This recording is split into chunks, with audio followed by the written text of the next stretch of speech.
ሰው መክሊቱን ፈልጎ እንደ መክሊቱ ነው መኖር ያለበት። አዎ መቀደስ የሚያምርብህ ከሆነ ቀድስ። መስበክ ከሆነ የሚችለው ስበክ። መምከር የምትችል ከሆነ ደግሞ ምከር። ቅዱስ ጳውሎስ እኮ ብሏል፣ የሚመክር በመምከሩ ይጽና ብሏል። የሚያስተምር በማስተማሩ ይጽና ይላል። አሁን አንድ ሰው መድረክ ማስተማር የሚሆንለት አለ፣ ቁጭ ብሎ መምከር የሚያቅተዋል። ቁጭ ብሎ መምከር ግን የማይሆንለት። አንዳንድ ሰዎች ደግሞ ቁጭ ብለው የነገር ስልቱን አውጥተው ወከክ አድርገው የሚመክሩ አሉ። ደግሞ መድረክ የማይሳካላቸው። ሁሉም እኮ ሀብት ነው ሁሉ።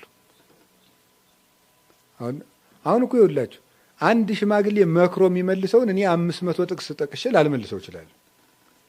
ሰው እንደ ሀብቱ ነው የሚያድር።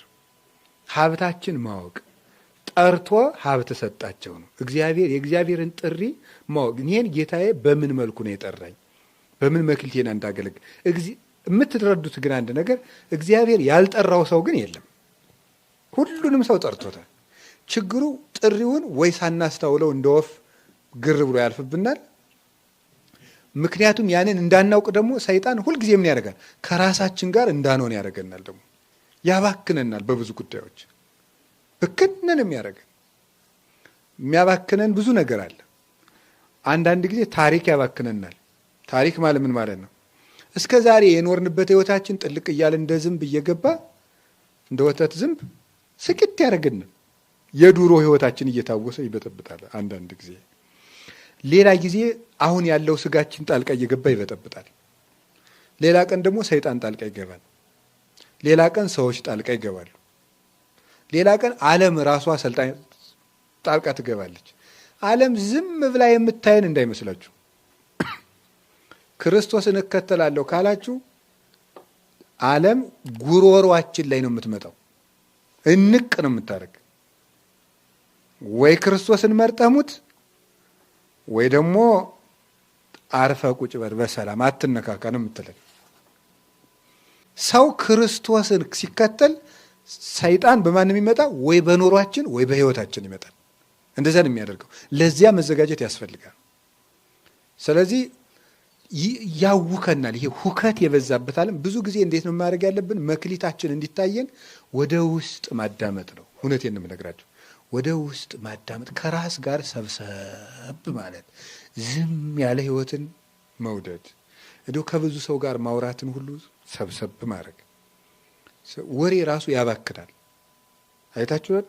አሁን በጣም ከብዙ ሰው ጋር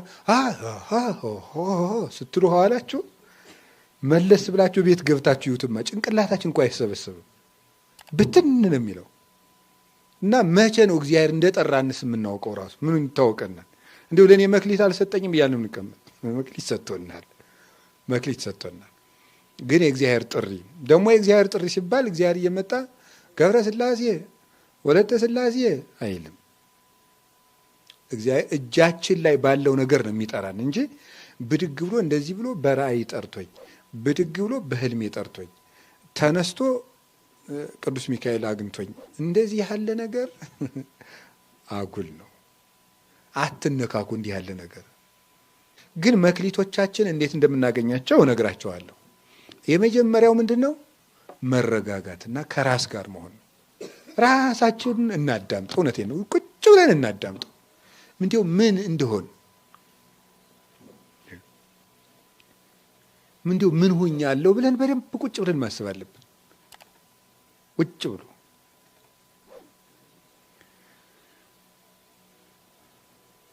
አንዳንድ ጊዜ እንደው ከሰው ተለይቶ ራሱ እንኳን አንድ ቀን ራሱ ቁጭ ማለት ብቻ ነው። ዝም ብሎ ቁጭ ማለት ዝም ብሎ እኮ ነው። ምንም ሳትጸልዩም ቢሆን እውነቴን አንድ አቡነ ዘበሰማያት ጧት አድርሳችሁ ቁጭ ብላችሁ ዝም ብላችሁ አስቡ እስኪ። ቆይ እኔ ማን ነኝ? ስሜ ማን ነው? እኔ ምንድን ነኝ?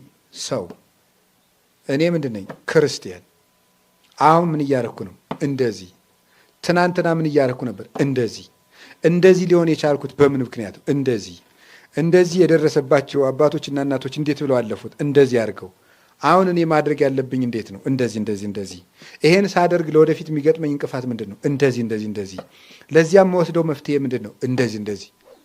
ብሎ ማሰብ ይፈልጋል። አሁን እኮ ማሰብ የለም፣ የሚያስብ እኮ ሰው የለም። ይቅርታ ስለጠቀለልኩ፣ ግን ስለማናስብም ጭምር ሰይጣን ምንድን ነው የሚያደርገን ካላችሁ እንዳናስብ ነው የሚያደርገን። ቁጭ ብለን እንድናስብ አያደርግም። የፈለገ ቢሆን አይናችን በእንቅልፍ እስከምትከደንባት ቅጽበት ድረስ እንዳናስብ ነው የሚያደርገን። እንዳናስብ እያደረገ መተኛት፣ ከዛ ሳናስብ አድረን መነሳት፣ ሳናስብ ወጥተን መሄድ፣ ሳናስብ ውለን መግባት፣ ሳናስብ አምሽተን መተኛት፣ በቃ መዞር ማለት ነው። እንደዚህ እንዳይሆን እግዚአብሔር ጠርቶናል። ሰው ተጠርቷል። ሁሉም ሰው ለመክሊት ተጠርቷል። ለምን አይነት መክሊት? መንግስቱን ለመውረስ። መንግስቱን የሚወርስበትን ነገር ሲሰራ የምድሩን ደግሞ ክርስቶስ ያበጅለታል። ይሄ ነው መሰረታዊ ነገሩ። መክሊታችን ማወቅ፣ ራሳችን ማዳመጥ፣ ለእግዚአብሔር ጥሪ አቤት ማለት፣ መክሊታችንን ለይተን መሰማራት ይገባናል።